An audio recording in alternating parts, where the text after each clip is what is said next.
WhatsApp पे ज़्यादा time का नहीं होगा, मतलब 10-15 मिनट का होगा। तो हम इसको जल्दी फिनिश करते हैं, आज की क्लास को जल्दी ही फिनिश करेंगे, वैसे भी लेट है।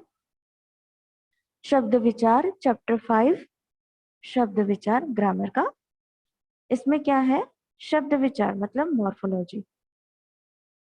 मॉर्फोलॉजी का मतलब है कि आप जो बात करना चाहते हैं, जो सोचते हैं, जो विचार करते हैं, जो वर्ड्स लिखते हैं, उसको पहले विचार करते हैं फिर लिखते हैं। ठीक है।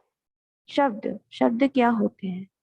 वर्णों के मेल से शब्दों का निर्माण होता है। वर्णों के मेल से शब्द का निर्माण होता है। हाँ बोलो, मेरी वॉइस आ रही है कि नहीं? यस और नो सबको? Yes ma'am. यस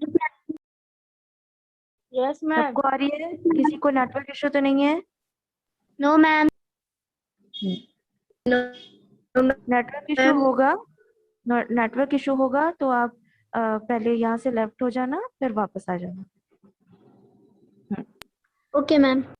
वर्णों के मेल से शब्दों का निर्माण होता है, शब्दों के मेल से वाक्य बनते हैं, और वाक्य में प्रयोग किए गए शब्द पद कहलाते हैं। क्या कहलाते हैं? पद। शब्द भाषा की स्वतंत्र इकाई होती है। शब्द जो होती है वो भाषा की स्वतंत्र इकाई, मतलब आप चाहे तो कहीं भी कुछ भी बोल सकते हैं, पर शुद्ध रूप में बोलिए, अशुद्ध रूप में नहीं। शब्दों के बिना भाषा का कोई अस्तित्व नहीं है। अगर शब्द नहीं होंगे तो ना तो वाक्य बनेगा, ना सेंटेंस बनेगा, और ना उसकी कोई प्रॉपर अस्तित्व रहेगा। अस्तित्व का मतलब है उसकी पहचान। हिंदी भाषा में शब्दों का अपार भंडार है। क्या है? हिंदी भाषा में शब्दों का अपार भंडार है। प्रत्येक भाषा किसी न किसी भाव विचार को प्रकट करती है, अतः हम कह सकते हैं कि ऐसा वर्ण समूह जिसका एक निश्चित अर्थ होता है शब्द कहलाता है। ऐसा वर्ग, ऐसा समूह जिसका एक निश्चित अर्थ होता है शब्द कहलाता है। जैसे कि घर, कमल, पत्थर, लकड़ी, कलम, पुस्तक, ये सभी शब्द हैं। और यही शब्द क्या कहलाते हैं? पूर्ण शब्द कहलाते हैं। और ये एक निश्चित रूप में एक वर्ग समूह है, वर्ण समूह है। समय के साथ साथ नए शब्द का समावेश होता रहता है। आप जैसे जान रहे हैं कि पहले के युग में, पहले के जमाने में संस्कृत भाषा बोली जाती थी। ठीक है। महाराष्ट्र में, कर्नाटक में, पूरे ऑल इंडिया में संस्कृत भाषा बोली जाती थी। ठीक वैसे शब्द जो होते गए हिंदी भाषा में रूपांतरण होते गए, संस्कृत शब्द को हिंदी में रूपांतरण करते गए। जैसे कि समावेश है, जैसे अंतःकरण है तो मन के अंदर, अंतःकरण मन के अंदर। इस तरह से बहुत सारे शब्द क्या होते गए, बनते गए। शब्दों का वर्गीकरण। शब्दों का वर्गीकरण हम कैसे करते हैं?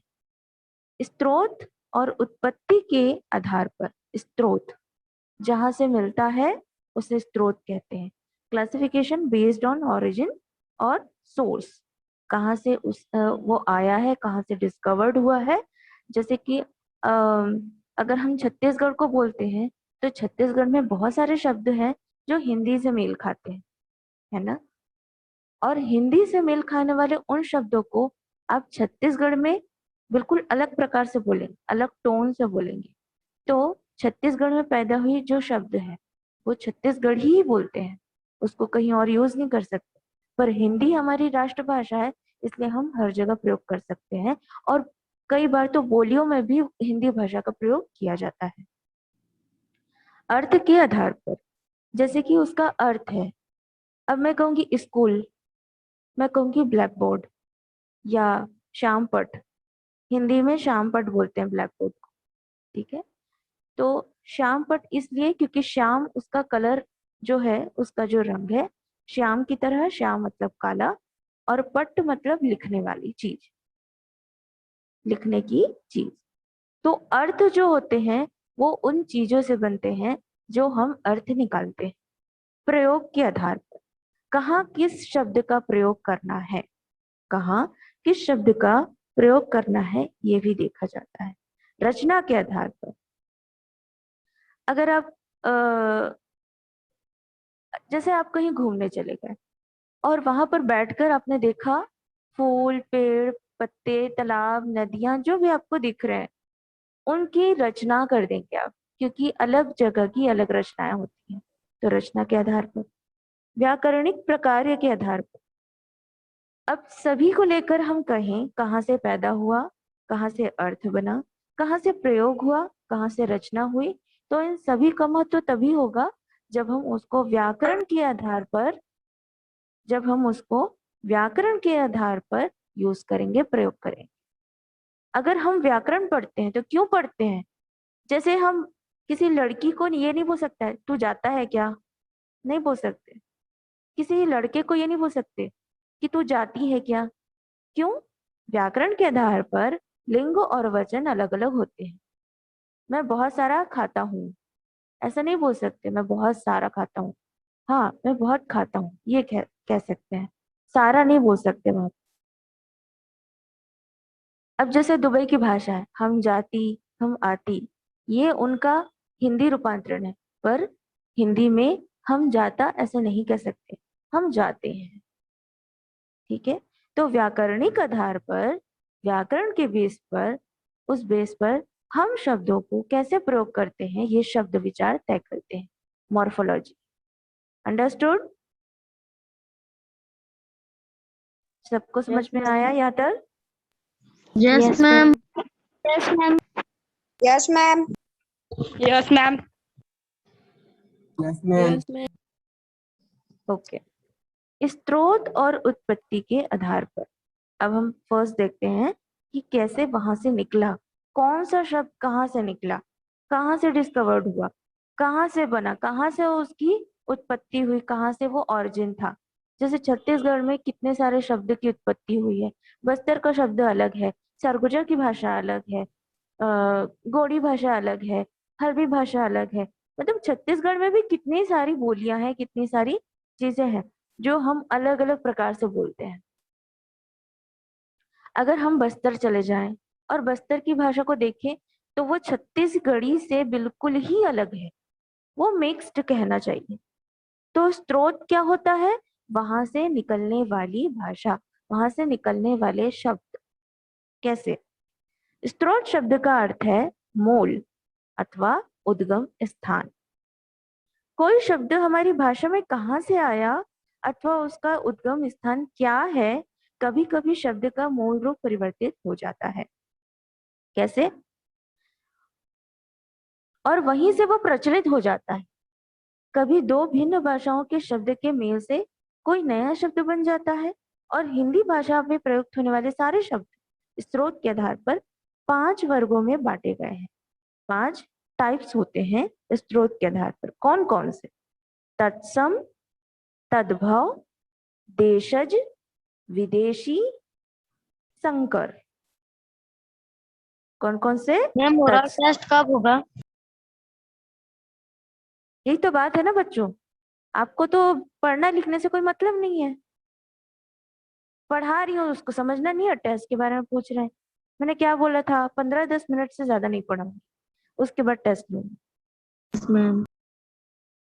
पढ़ने पे फोकस किया करो, मैं ले रही हूँ ना। तत्सम, तद्भव, देशज, विदेशी और संकर।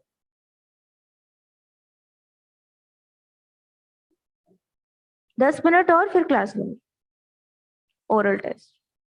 तत्सम शब्द क्या होते हैं? तत्सम शब्द आगे आने वाले शब्दों को कहा जाता है, और तद्भव जो होता है वो पीछे आने वाले शब्दों को कहा जाता है। समझ में आया? तत्सम जो होता है Yes. वो आगे आने वाले शब्द को कहा जाता है, या आगे आने वाले वर्ण को कहा जाता है। और तद्भव उसके पीछे लगने वाले शब्द को कहा जाता है। कैसे? तत्सम।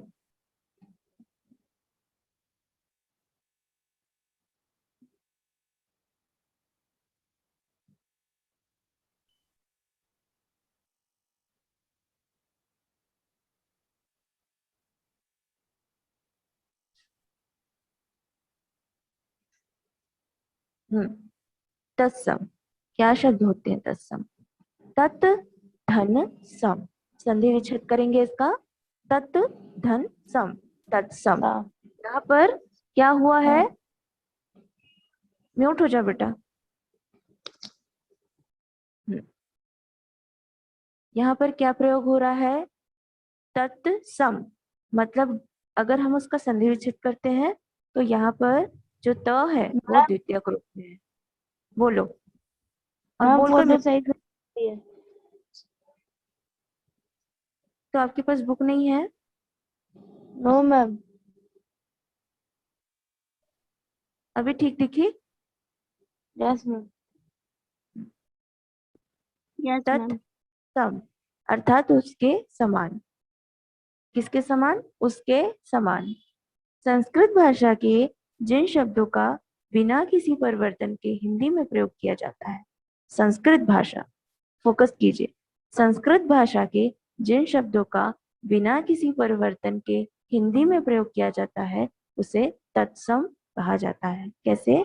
सूर्य, मित्र, पुस्तक, कन्या, विद्या, नासिका, गृह, आत्मा, तपस्वी, राजा, अहंकार, माता, सुंदर आदि। सूर्य को सूरज, अभी जिसको हम हिंदी में कहते हैं सूरज, हिंदी में सूर्य कहते हैं। अभी हम जिस पंछी को कोयल कहते हैं, पुराने जमाने में उसे कोकिल कहा जाता था। तो आगे आने वाले शब्द को तत्सम रूप में और पीछे आने वाले शब्दों को तद्भव रूप में। कैसे देखते हैं? अब तद्भव को पढ़ते हैं। तत्भव अर्थात उसी से उत्पन्न। तत्भव, तद्भव, तद्भव। तो कैसे होगा? उसी से उत्पन्न। संस्कृत के वे शब्द जो समय के साथ बदलकर हिंदी में प्रचलित हो जाते हैं, संस्कृत के वे शब्द जो समय के साथ बदलकर हिंदी में प्रचलित हो जाते हैं तद्भव कहलाते हैं। जैसे सप्त, सात, घृत, घी, सर्प, सांप। अब हम इसको हिंदी में रूपांतरण किए, हिंदी में बदले, तो कई बार क्या होता है कि हम संस्कृत के भी शब्दों का प्रयोग करते हैं। सप्त का अर्थ होता है सात और वहां पर हिंदी में वो प्रचलित हो जाता है, फेमस हो जाता है। कैसे? तत्सम और तद्भव शब्द की सूची दी जा रही है। तत्सम मतलब आगे आने वाला शब्द, तो तत्सम का मतलब होता है अग्र, और तद्भव उसका मीनिंग, वहां से वो बता रहा है कि तद्भव का मतलब क्या है, उसका मीनिंग। अग्र आगे, कज्जल काजल, अंध अंधा, कर्ण कान। ये सभी संस्कृत के शब्द हैं जो जिसे हमने हिंदी में बदला।